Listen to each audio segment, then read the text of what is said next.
Today is an important day for Irish sneakerheads. The first drop of 2017 from Kanye West's Adidas line. As with all hyped shoe releases, supply will not meet demand and many will be left empty-handed in their quest for the black and red 350 Boost colourway. There are only 3 stockists in the country: Brown Thomas, Size and JD Sports. All have an online raffle system in place whereby you enter, and if successfully drawn, you then get to buy the shoes. Many wait for that important call or email in the days before the release, and some brave souls even camp for a day or two beforehand to try their luck at obtaining unclaimed pairs. I'm about to hit the streets of Dublin and talk to some Irish shoe heads to find out, do they even like the shoes, or is this all just a Kanye hype product? Everything got Kanye on it. I mean, you already know it's sold out. It's fast, you know. For me, the hype, I don't believe in the hype, because I got a pair of Oreos and I just sold them because, you know, I don't want to wear it because everyone's wearing it, you know. I hated the Turtle Doves. I hated the Pirate Blacks. I hated the Oxford Tans. I actually prefer the V2 shape over the original. I know lots of people aren't like that. Not a big fan of the tab on back. But as soon as these guys come out, like as soon as the Solar Reds, Belugas come out, I was like, no, I'm getting these. For now, it's like, it looks like it's all about hype really, because like everybody's kind of like just buying to either wear or just buying for other reasons really. It's all hype, it's all people want to follow the trend and that. I've never worn Ultra Boosts, I've never worn NMDs, I've never worn Yeezys, just because I don't want to follow the hype, you know, so that's the way I see it. Maybe I am a bit blinded, but I think it's a cool looking shoe, especially the V1s. I think are just so clean looking, like, especially when you see like certain type of fits with them, it just makes them pop so much. I just think they're, you know, Emperor's new clothes. To be honest, I think there's too much hype on it, and you see like in, you know, sneakerhead groups all about Yeezy, and they're not even that great, like, do you know what I mean? Like Boosts, yeah, grand, I'm down with the Boost technology, but I'm not with the shoes. Adidas has way better shoes than Yeezys, you know what I mean? It's a hype thing, it's the new thing, you know? I've always been craving the need to have a pair, and it's kind of, for me, it's, I want them to wear them. There is a lot of hype towards them, but kind of my wanting for them has been for a long time. I knew about the Yeezys before all the new V2s and stuff, and I've always really wanted a pair, and I always found myself taking L's on every pair that came out. I mean, to be honest with you, bro, I like the shoes because I like the shoes. I mean, I like the shoes because I remember when I saw the Top Boy, and the guy was telling you about how whenever girls look at a man, they look at his shoes first, you know, so you have to have the freshest shoes, and that's what I got. I think it's more hype, like, I'm not gonna lie. Like, I'm a big Kanye fan, so like, have his shoes is just something like special to me. When a shoe release such as this comes about, the release structure is often called into question. Is it better for shops to hold raffles behind the scenes or operate on a first come, first served basis? No, the first come, first served thing has gone out the window at this stage. I think anybody that's still queuing 24 hours for a pair of shoes needs to reevaluate what they're doing. I think the raffle it might not be fair to some, but it's giving outsiders a chance. Yeah, I think first come, first serve, man. Do you know what I mean? But at the end of the day, no matter whether it's first come, first serve or raffles, it's still going to end up being mostly the same dudes who get them, and they're going to be selling them off straight away the next day, you know what I mean, for a bigger price. There's going to be flaws with every system, you just have to deal with it. If you get lucky, you get lucky. If you don't, you don't. Move on to the next one. Like one store was doing the way that they raffle off a pair, and like you'd have to come with like a size, like if you, like let's say you enter the raffle for a size 9 and you come in and you're like a size 10 or like a size 11, they wouldn't sell it to you. I believe they should start doing in-store raffles, because, you know, it's kind of messing up the whole thing. Like, I know people who's not into sneaker, regardless they win in raffles. Like, I know it's a fucked up thing to say, but, you know, like, I want my shoes too. Like, with only an estimated few hundred pairs in the country, not everyone was lucky enough to grab a pair of Yeezys this time around. Bro, I copped an L, but you know, tonight I've bounced back. It was an L. No, this one was a win for sure. Perfect. Yeah, didn't get anything, but it's actually the first 350 release that haven't got anything, so I can't complain. This one's was a W. It was an L all 3, but like I said, it's like, for me, I'm not about the hype. It's like, I copped 3 Ls. I'm not gonna like sit on social media and complain about it all day. I got off bed and I just came out today, really just to enjoy myself. It was a big L, bro. In terms of overall collecting of shoes, results varied wildly from person to person. It's not as big as it used to be. I sold a few bits, but I'd say I've about 30, 40 in rotation, so it's handy enough, small enough, but I wear it everything, you know. Not much, because I still believe that, you know, if you buy shoes, I have to rock them all. So I'm on like 20 right now, you know, yeah. I've kind of thrown out a few pairs now because I kind of let them, I was sick of them kind of, so I let them become beaters. I have about 10 to 12 now in good nick. It's literally nearly down to just those sodas because they're kind of an expensive cop. I had to sell a couple pairs to cop them. But I just picked up the breads, so I'm happy with those. And I still have the Pirate Blacks from 2016. I got like 15 pairs of shoes, mostly Jordans and a couple of Yeezys.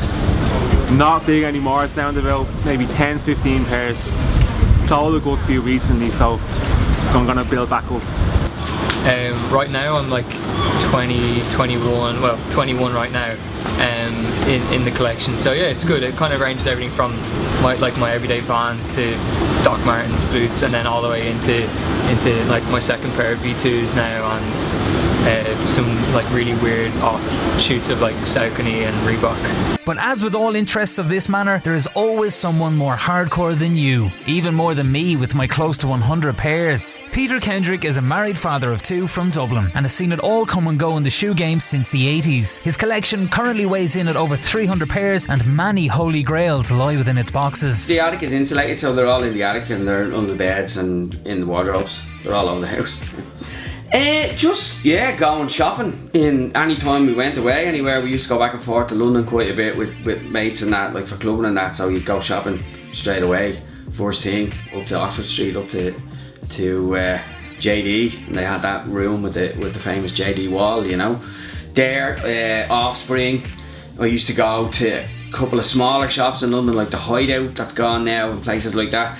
And then when I went to New York, I was over there, like, and went on the hunt over there, different places, like, and then San Francisco, I had mates in San Francisco, so all around San Francisco, picked up some great pairs over there. But then, like, anytime anybody went away, I used to get the Face magazine in the 90s, and before the internet, they used to do a full page ad every month, and it'd be the releases that'd be coming out that month, so I used to circle them and have a first, second and third choice in case they sold out.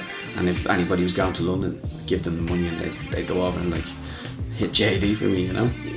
Apparently they're fantastically comfortable shoes to wear. I don't like them, I don't like the shape of them, I don't like what they look like.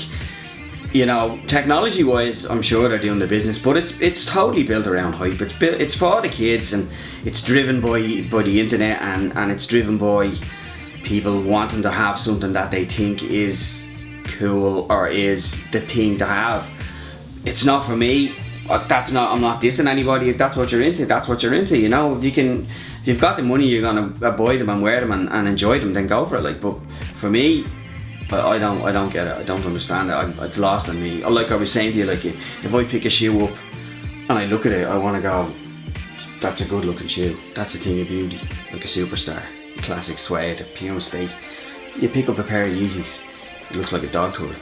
Kanye, to me, is like, it's Emperor's new clothes, man, you know. As far as I'm concerned, I don't get him. I don't know why he is the way he is, and I mean, it's his. He's in business to do these things, and he's, you know, it's his thing. But yeah, is it because of him that the shoes are so popular, or is it because of, you know, people competing on the internet and the hype that's built around them? Is it because of him? I honestly haven't a clue. I don't know.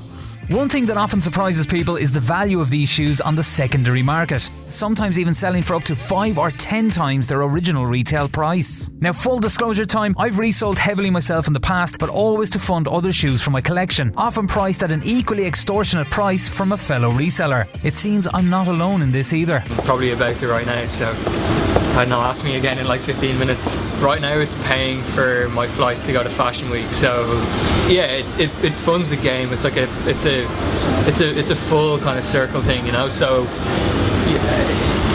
for me, like this time around it's paying for flights. Next time around, you know, I'd be like some of the other guys, you want to make double so you can pay off the pair that you already got, so you can keep one pair to sell and one pair to rock. So I'm trying to keep a pair for myself, and so I can get the money back, you know. I don't want to be spending on these shoes, like, but yeah, I do use my resale money on a lot of things, you know, mostly on clothes now. Like I don't really pay attention as much as shoes. There's a lot of things that have been dropping, but I have my eyes on a few things, so I trying to find on that, you know. So yeah, of course it Resale, yeah. shoes mainly. If you want to make money, there's other ways to make money. If you're not a shoe collector, or you don't wear shoes, or you don't like them, then I don't see what's the point buying Yeezys to resell. Not really. I'd put up some pairs that I don't want anymore, put them up. I wouldn't really try and make that much of a profit on them. So it's not really a big thing, whereas some of the other lads in the Irish groups and stuff, they'll make a lot of money off them. No, I've actually always worn my pair and then maybe sold on later on if I kind of needed money to fund something else, but yeah. No, I've sold shoes on, like shoes that I've worn for a while. I've like sold it for like a lower price than I got it, but I've never like resold to make money, because like for me it's kind of like if I buy a shoe I wear, I'm not like buying it to resell really. You just sold a pair, how much? Yeah, so I just made 380 on those new pairs, so 380 profit? No, 160 profit. As there is such a high value attributed to these shoes on the secondary market, they have now had the same fate befall them as other highly sought after high-end goods. Chinese counterfeits are everywhere, with unauthorised pairs claiming to be made from the same materials in the same factories, costing nearly as much as the standard retail price of legit pairs. Man, stop all these AliExpress motherfuckers. Stop the lights. That's the whole point. It's like the reason we wear the expensive gear and all that stuff. It's like, why are you wearing knockoffs? You buy cheap, you buy twice, you know what I mean? It's just, it's not for me. Like, you look at, you go down to any of these little knick-knack shops, you see them, they all have like their Yeezy, which looks exactly like a Yeezy, or they'll have their Air Max or their NMD, and it's like, you're either getting it for it, or you're not, you know what I mean? Like, you're either into your NMDs or into that, or you're not doing it for, like, that means something to a lot of people. You can wear any shit, but you have to wear that shit. It's this whole Kardashian bollocks, you know what I mean? Don't care. Some people that walk in and they just see, oh yeah, I like that, €20, I'll buy it. It's more important things out there than taking pictures of people wearing fake shoes or whatever. I don't know, it's kind of hard to see people wearing it, because like you're spending like half of the money you're gonna spend on authentic ones, so might as well buy the real ones, you know. So, but yeah, that's your money. It's not my deal, you know. Like, you spotted a mile off, and it's just like, it just becomes this ongoing joke, and it's like a lot of other guys, we'd all be of the same opinion. It's like, you spend so much to get the fake, like, just try your luck, double down, try your luck next time on trying to actually get the win. Hate them. I can't stand, like, I'm not from money or anything like that, but I just believe in buying you're buying into the authenticity of it, you're buying into the brand, but like, just save and do it. Like, don't be buying the knockoffs. Like, even when it comes down to bags or clothes, whatever it may be, like, I'm just not into the fakes. People can wear fakes if they want. People can wear reals if they want. I'm not gonna run up to them and call them out, as long as like they're not going around saying, oh, I paid. Like, if they're wearing like a pair of fake Yeezys, like Pirate Blacks or Moonrocks or whatever, and they're going around saying like, I paid over retail for, like, pay resale price for this, I need to clear that they're wearing fakes, I'd be like, nah. Like, I wouldn't really argue or fight with them. I'd just be like, I honestly doubt you paid resale for something that looks pretty fake. But like I said, like, if you're wearing fakes, that's on you. If you're wearing reals, that's on you. Like, everyone pretty much is into whatever they're into. Like, I don't really judge people. I don't really care, but I kind of just have a laugh to myself, you know. But I mean, it's a shame that everyone can't get them, you know. So that's it, another Yeezy day done and dusted here in Dublin. The 350 black and red colourway, gonzo. Up next, we're talking February 25th, the rumoured release date of the Zebra 350. These are going to be crazy limited. Everybody wants them. Hype is insane for them. People thinking they're going to top $1,000 at resale. You've really only got one chance in this country of getting them, because they're dropping at Adidas flagship stores. There's none in Ireland. Adidas consortium accounts, again, none in Ireland. And the one chance you do have is at adidas.ie. February 25th, 9 AM, that's the rumoured release date. Be at your computers, be ready, and best of luck. Until next time.